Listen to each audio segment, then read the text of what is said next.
Kaliwat ka ng pangaharas na naman ang inabot ng mga Pinoy sa West Philippine Sea. Ang Philippine Coast Guard inilabas ang video ng pagharang at pagbangga ng China sa bangka na misyon lang ay ilikas ang isang sundalo natin na may sakit.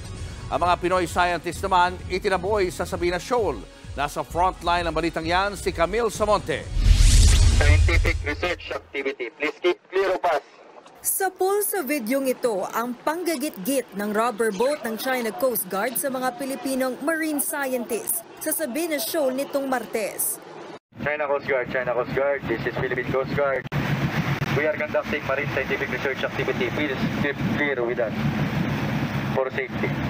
Magsasagawa ng reef assessment sa Sabina Shoal ang mga scientists. Pero habang papunta sa diving site, hinarangan at pilit silang tinaboy ng China Coast Guard.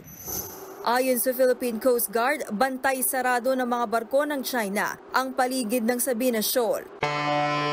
Bago pa nga makalapit sa lokasyon ng PCG, binuntutan na agad ng China Coast Guard vessel BRP Magbanwa at BRP Cabra. At habang nagsasagawa ng research sa lugar, nagsagawa rin ng amphibious drill ang China na malinaw na iligal ayon sa Coast Guard.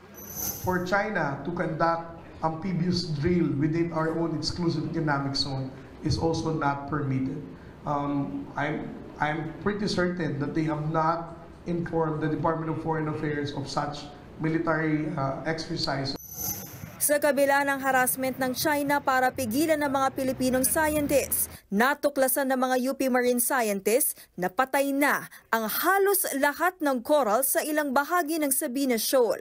What we found on the first day ay extensive na masyado yung bleaching to the extent that what we documented across all the area na nilangoy namin, almost 100% na patay na yung mga corals. That's really an ecological disaster for Escoda. And if that happens across all the West Philippine Sea, kasi naalala nyo naman na pumunta rin kami sa Pag-asa, we saw a lot of degradation din. Mataas din ang pagkamatay ng mga corals. No?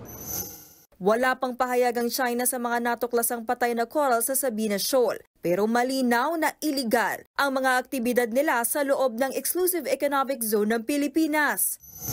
Katunayan, bago pa man ang insidenteng yan, sinubukan din pigilan ng China ang ginawang medical evacuation ng PCG sa sugatang sundalo ng Philippine Navy sa BRP Sierra Madre sa Ayungin Shoal. Nangyari ang insidente noong May 19, kasabay na nangyaring pag-aagaw rin nila ng rasyon ng pagkain.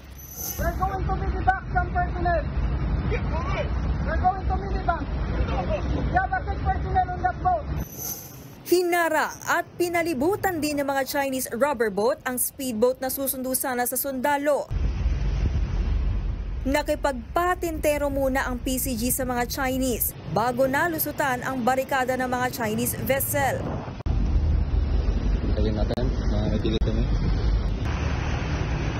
Nang makalapit sa naghihintay na rubber boat kung nasaan ang sugatang sundalo, binangga pa ng Chinese rubber boat ang speedboat habang nililikas ang sundalo. Ayon sa PCG, barbaro at hindi makatao ang ginawa ito ng China. It just goes to show na whether it's just an ordinary supply mission or even medical evacuation, na dapat meron na nga silang mas leniency, di ba? Or consideration dahil this is a humanitarian mission. And yet they still didn't at least easen the tension in hampering our operation.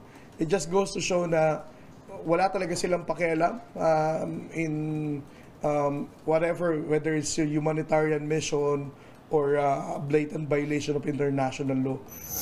Inabot daw ng 1.5 oras bago nadala ang pasyente sa Palawan. Hindi na idinatalya ng Coast Guard ang lagay ng sundalo, pero ligtas na raw ito sa ngayon. Nagbabalita mula sa Frontline, Camille Samonte, News 5. Mga kapatid, Julius Babaw po. Iba na ang may alam at may pakialam sa panahon ngayon. Para sa Frontline ng mga balita, mag-follow at mag-subscribe sa social media pages ng News 5.